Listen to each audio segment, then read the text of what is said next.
खबर दिल्ली से, जहां नीट मामले में सुप्रीम कोर्ट का बड़ा फैसला। बता दें कि बड़े पैमाने पर पेपर लीक नहीं, सुप्रीम कोर्ट ने कहा पेपर लीक पटना हजारीबाग तक सीमित है।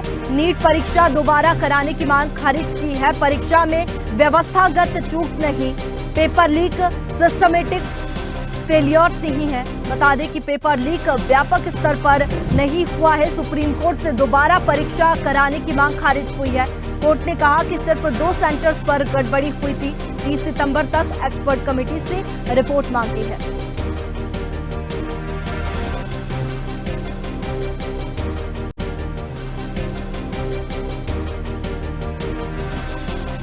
नीट मामले में सुप्रीम कोर्ट का ये बड़ा फैसला सामने आया है। नीट मामले में सुप्रीम कोर्ट ने बड़ा फैसला किया। नीट परीक्षा दोबारा कराने की मांग खारिज कर दी है। सुप्रीम कोर्ट ने कहा कि बड़े पैमाने पर पेपर लीक नहीं हुआ है। पेपर लीक पटना हजारीबाग तक सीमित है।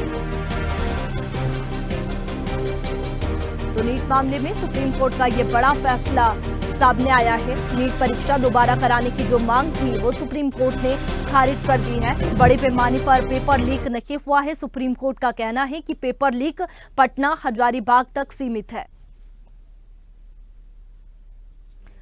और इसी पर ज्यादा जानकारी के साथ संवाददाता तनु हमारे साथ में फोन लाइन पर जुड़ गई है। तनु, नीट मामले में सुप्रीम कोर्ट ने बड़ा फैसला दिया है। जो पेपर लीक हुआ था उसे वापस नहीं कराने के लिए सुप्रीम कोर्ट ने कहा है, क्योंकि पेपर लीक कुछ ही जगहों पर सीमित है। और क्या कुछ सुप्रीम कोर्ट की ओर से कहा गया इस मामले को लेकर?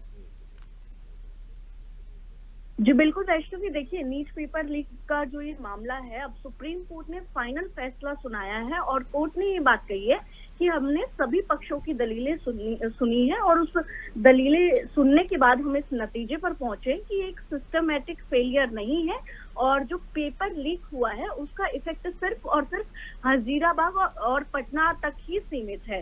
तो जो खामियां हैं हमने उनको भी देखा है और साथ ही कोर्ट ने ये भी कह दिया कि जिन बच्चों ने एग्जाम दिया था उन कैंडिडेट्स की पहचान सुनिश्चित करना, पेपर लीक को रोकने के लिए और स्टोरेज के लिए एक एसओपी तैयार करना सरकार की और एनटीए की जिम्मेदारी है। और सुप्रीम कोर्ट ने वैष्णवी ये भी बड़ी बात कही कि अगर किसी को लगता है कि उसकी समस्या का निवारण हमारे यहाँ नहीं हो पाया तो वो हाई कोर्ट जा सकता है, लेकिन हमारा निष्कर्ष ये है कि पेपर लीक जो है वो सिस्टमेटिक नहीं है। और साथ ही कोर्ट ने ये भी कह दिया कि जो इसका स्तर है ये बहुत ज्यादा बड़ा नहीं है, बहुत छोटे से एरिया में पेपर लीक हुआ है। साथ ही एनटीए को भी फटकार यहाँ पर लगाई है सुप्रीम कोर्ट ने और एनटीए को कहा है कि आपको आगे ध्यान रखना चाहिए, आगे के लिए आपको ध्यान रखना चाहिए और जो इस तरह की लापरवाही हो रही है इससे बचना चाहिए। और हम नीट की जो दोबारा परीक्षा है उसकी मांग को हम खारिज कर रहे हैं। और ये भी कोर्ट ने कहा कि जो तौर तरीके हैं वो अब बदलने होंगे, जिस तरीके से आप परीक्षा कराते हैं वो सारी चीजें अब आपको बदलनी होगी।